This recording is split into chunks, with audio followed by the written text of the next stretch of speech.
방금 소개받은 단국대학교 근무하는 김병남 교수입니다.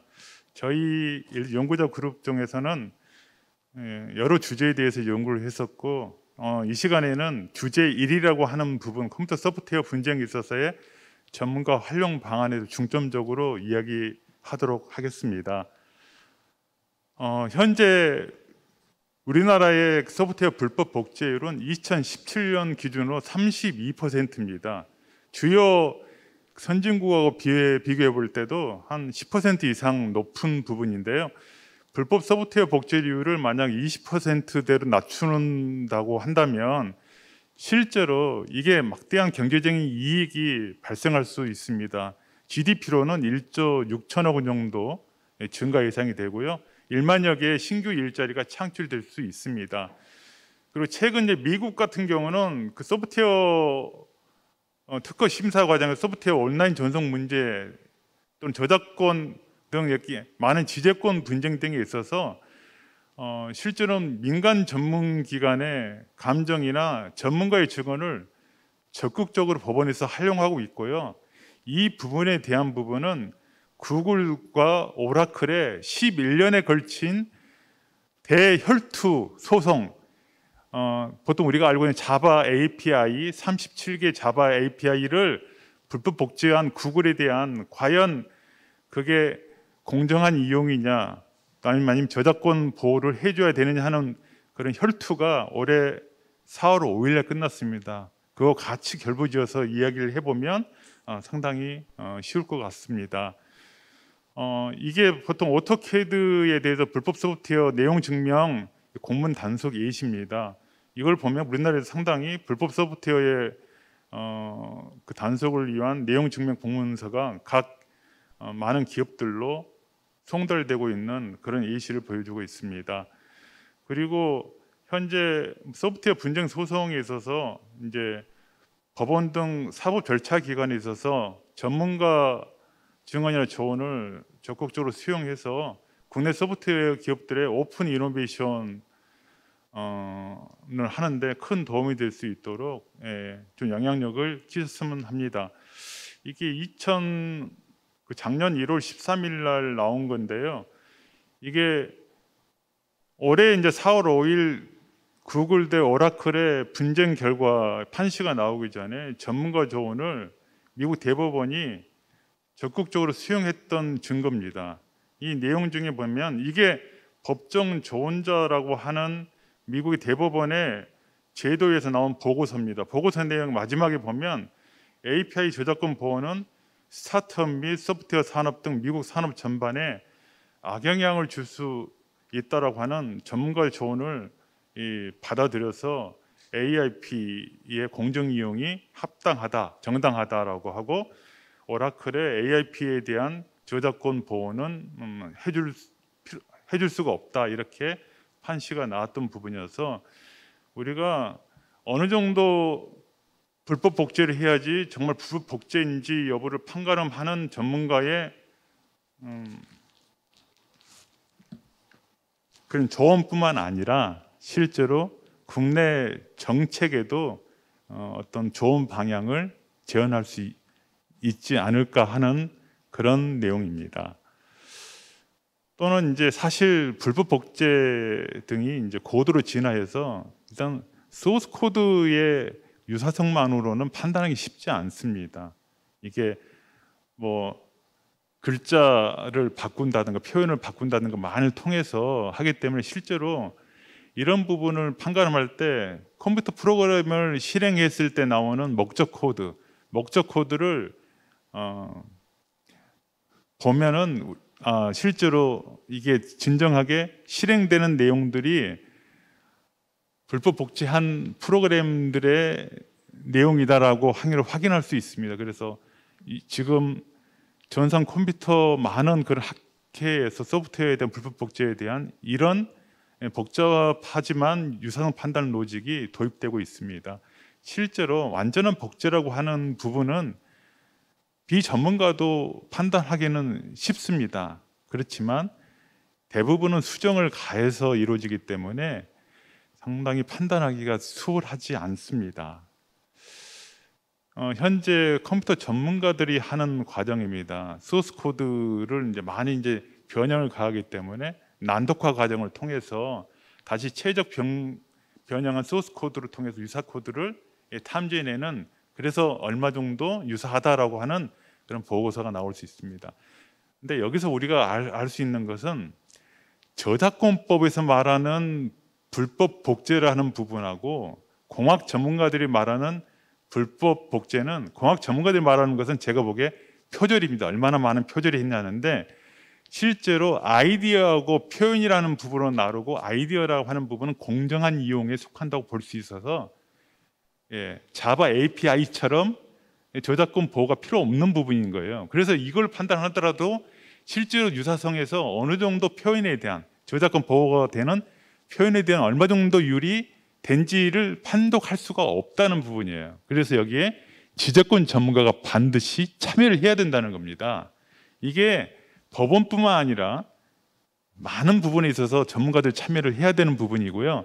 소스 코드 유사도를 보면 노란색으로 세 줄이 글자가 같으니까 세 줄은 복제를 했네, 빨간 거하고 녹색은 아니네, 이렇게 한다지만 저 세 줄이 아이디어라고 한다 그러면 불법 복제는 아닙니다. 그러면 저 노란 줄이 얼마나 많은 양을 차지하냐에 따라서 복제가 되는데, 40개의 법원 판례들을 이렇게 살펴보면 75% 이상 정도, 전체 양의 75% 정도 라인 바이 라인으로 비교해서 같을 때 불법 복제구나, 49% 이하 정도는 불법 복제가 아닐 수도 있겠다라고 판단하고 있습니다. 거기서 상당히 쉽게 말하면 불확실성이 있습니다. 일단 현대 사회에서는 불확실성이 가장 큰 산업 경제 활동에 있어서 위험 요인이지 않습니까? 그런 불확실성이 확실히 제거될 부분에 지적권 전문가가, 또 지적권 중에서도 소프트웨어에 대한 전문 지식이 있는 지적권 전문가가 반드시 참여해야 되고, 또는 소프트웨어 전문가를 하더라도 지적권에 대한 이해를 충분히 하신 분이라면 판별하는데 또 법원의 판단에 도움을 줄 수 있지 않을까 생각이 좀 듭니다. 그래서 미국 같은 경우 전문가 참여를 적극 권장하고 있고요. 우리나라도 그런 길이 열려 있습니다. 그 부분을 계속 이야기하겠습니다. 이게 이제 목적 코드입니다. 목적 코드는 기계가 알아먹을 수 있도록 하는 부분이라, 목적 코드 유사도 비교도 보면 이렇게 토큰이 얼마나 같은지 역 어셈블리를 통해서 확인하는 그런 논문들이 지금 나오고 있습니다. 실제적으로 정량도 유사도는 앞에서 설명드린 것처럼 비전문가 일반인 입장에서는 산출하기 정말 힘들고, 전문가라 하더라도 산출하기 쉽지 않습니다. 표현이라는 부분을 끄집어내기는 쉽지 않습니다. 그리고 실제로 유사도는 비율로 나옵니다. 10,000라인 중에 10%하고 100라인 중에 10%는 유사도 부분에서 소스 코드의 실제 양이 전혀 다르기 때문에 불법 복제인지 여부도 판단하기 수월하지 않습니다. 이런 실제적인 부분에서 여러 가지 문제점이 있을 수 있고요. 예를 들어서 창작성이 높은 컴퓨터 소프트웨어라 한다 그러면 조금만 베껴도 핵심 부분이기 때문에 표절로 판단하는 게 맞습니다. 그렇지만 창작성이 낮은, 누구나 서로 베끼고 물고 물리는 그런 상황에 있어서의 복제율은 굉장히 많아야지 불법 복제했다고 볼 수 있는 부분이거든요. 그런 부분이 좀 우리가 판단을 해봐야 될 부분이다. 그리고 실제적으로 일단 법원에서는 전문가적인 관점으로 이제 판단을 하는 게 아니라 보통 일반적인 관찰자 입장에서 판단하거든요. 일반인 관찰, 룩 앤 필, 한번 봐서 이거 똑같은 것 같아 그러면 표절이라고 보는데, 이런 부분이 상당히 컴퓨터 소프트웨어는 눈으로 봐서 느끼기 쉽지 않다는 거죠. 소스 코드도 그런데 하물며 목적 코드로 돌아가게 되면 기계만 알아먹을 수 있기 때문에 더더욱 쉽지는 않습니다. 이런 부분에 대해서 우리가 좀 노력을 해봐야 될 것 같고요. 현재 국내 전문가 활용 현황을 보면 일단 컴퓨터 소프트웨어법에 있어서 저작권법 113, 119조에 의해서 감정 제도를 운영하고 있고 전문가 풀을 운영하고 있습니다. 여기 보면 한국저작권위원회 저작권 감정에 있는데 보면 컴퓨터 프로그램 저작물들 간의 동일 유사성 여부 또는 완성도 여부 또는 실제로 얼마나 개발에 비용이 소모되었는지 이런 부분들을 해서 아무래도 이제 손해배상액을 이제 뭐 이렇게 법원에 제시할 수 있도록 이런 감정 제도를 통해서 하지만 이 부분이 제가 정확하게 블랙박스라서 몇 명이 있는지는 모르겠지만 보다 더 많은 컴퓨터 전문가, 지재권 전문가들의 참여를 통해서 이 부분이 또 컴퓨터 소프트웨어라는 부분은 이제는 굉장히 다양하고 너무나 많은 부분이 있기 때문에 실제로 그런 부분 나중에 또 우리가 논의되고 있지 인공지능이라든가 또는 블록체인 이런 복잡한 소프트웨어 같은 경우는 더더욱 전문가 감정에 있어서 민간 전문가의 참여가 필수적으로 보여진다고 합니다. 미국은 이제 보통 영미법 국가들은 이 법원에서 전문가 조언을 받기 위해서 법정 조자, 지금 아미쿠스 쿠리아이라고 하는 법정 조언자 제도를 통해서 법원의 판단을 하고 있는데 앞에서 보여줬던 구글과 오라클 사건에서 법정 조언자의 법정 조언, 법정의 친구의 의견을 대법관들이 적극적으로 수용하고 6대2로 판결을 했습니다. 실제로 개인이나 사회단 이익단체 전문가 집단들이 참여할 수 있도록 하고 있고요. 여기서 실제로 양 당사자의 전문가들의 의견을 들어서 법원의 판단 능력을 보완하고 있습니다. 그 다음에 마스터나 중립 전문가도 있는데 중립 전문가의 의견은 증거로도 채택될 수 있다고 하고요. 중국 같은 경우 중국 판권 보호 중심에서 소프트웨어 감정 제도를 운영하고 있습니다. 이게 이제 법정 조언자 제도의 이제 내용이고 여기에 보면은 법정 조언자라는 건 누구냐? 실제로는 정책을 만드는 곳과 정책 입법과 그다음 민간 간의 중간 역할이다라고 이제 법정 조언자를 명시를 하고 이게 쉽게 말하면 정부 정책이 민간에 잘 전달되고 또 민간 전문가들의 어떤 의견들이 입법화돼서 보호할 수 있도록 하는 방향을 하는 부분이고 이게 법정 전문가의 내용입니다. 이 내용 앞에서 설명해 드렸고요. 이게 이제 올해 4월 5일 날 최종 판결이 나왔고 대법관 6대2로 구글의 손을 들어줬습니다. 그래서 실제로 11,500라인을 이제 불법 복제했지만 이것은 공정한 이용에 해당되기 때문에 실제로 구글은 11년간 소송에서 88억 우리나라 돈 10조 원의 손해배상액을 면책받은 사건입니다. 이제 이런 큰 사건이기 때문에 실제로 전문가들 참여는 더더욱 필요할 걸로 보여집니다. 그리고 우리나라도 하고 있지만 미국 같은 경우 미국 특허청에서는 특허 품질 향상을 위한 대중의 참여 프로젝트를 적극적으로 실시해서 전문가나 일반 대중이 이제 크라우드 소싱을 통해서 심사에 필요한 선행 기술부터 시작해서 많은 부분의 기술 재현을 할 수 있도록 하고요. 우리나라도 2016년 범위 소통형 협력 심사 활성화라고 그래서 실제로 민원이 많이 발생하는 분야, 모유 가능성이 높은 분야, 융복합 기술 분야 등에 있어서 실제로 외부 전문가 참여를 통해서 적극적으로 민간 부분의 의견을 수용할 수 있도록 지금 하고 있습니다. 그리고 정책 제안으로는 이제 컴퓨터 프로그램 유사성의 감정 증언에 필요한 전문가 활용 방안을 좀 적극적으로 우리가 고려를 했으면 좋겠다. 좀 더 확대를 했으면 좋겠다 하는 부분이고요.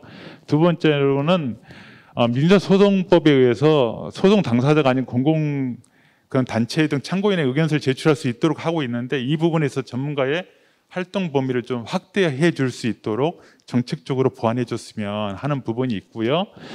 그리고 소프트웨어 감정센터를 설립을 해서 좀 더 많은 분야의 기술과 지재권 전문가들이 참여해서 유사성 판단에 감정이나 증언에 좀 더 효율적으로 참여할 수 있고 그게 반영될 수 있도록 한 길을 열어줬으면 좋겠고 예를 들어 법원에서 말하는 표준 산정 방식이라든가 저작권 이혼에서 말하는 유사성 판단에 이런 전문가 그룹들이 적극적으로 들어와서 활동할 수 있도록 해주면 더 좋지 않을까 생각이 듭니다. 네 번째로는 독일과 같은 우리나라도 자료 제출 명령을 이건 영업 비밀이기 때문에 제출하지 못합니다라고 했을 때 어떻게 할 거냐. 강제 조치할 게 없거든요. 이럴 때는 전문가 사실조사 제도를 도입해서 독일처럼 도입해서 실제적으로는 이게 표절인지 아닌지 치매 입증 등의 이 전문가들이 실제로 사실조사를 통해서 이렇게 참여할 수 있도록 하면 좋을 거라 생각이 듭니다.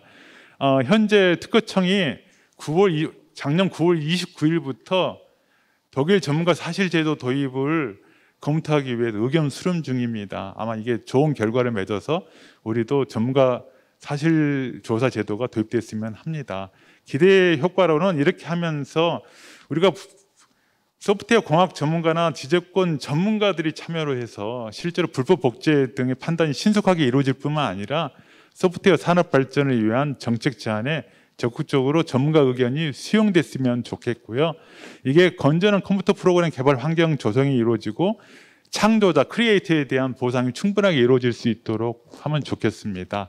그리고 일단 특허법과 저작권법에 있어서의 전문가 참여를 할 수 있도록 좀 보완이 됐으면 좋겠고, 전문가 사실조사 제도라든가 감정 전문의 집단이 이루어질 수 있도록 하는 소프트웨어 감정센터 등이 도입 추진되었으면 합니다. 그래서 실제로 이런 기업에 크게 도움이 되고 민간 부분이 발전해서 우리 민관이 어떤 좋은 결과들을 만들어낼 수 있으면 좋겠고요. 두 번째는 이제 뭐 AI 창작물에 대한 우리 전문인력 양성에 대한 내용들이 한번 읽어보시고, 이 부분에 대해서는 바로 제 다음에 안소진 실장님이 발표하시는 내용 중에 상당히 많은 부분이 또 녹아 있습니다. 그래서 인공지능이 창작하는 창작물에 대해서 어떻게 우리가 보호를 할 거고, 창출 보호를 할 거고, 전문가 인력을 어떻게 할 건가 하는 부분은 바로 이런 맥락에서 이루어져 있다고 볼 수 있고요. 실제로 제가 여러분 마지막에 말씀드리고 싶은 건, 우리 이 연구를 위해서 많은 분이 참여했는데 저 이외에 일단 곽은경 변호사, 권태욱 변리사, 조일구, 김동 이사님 등이 참여해서 이 자료를 만드는 데 큰 도움을 주셨습니다. 이분들께 다시 한번 감사드리고요. 제 발표는 여기서 마치도록 하겠습니다. 네, 감사합니다.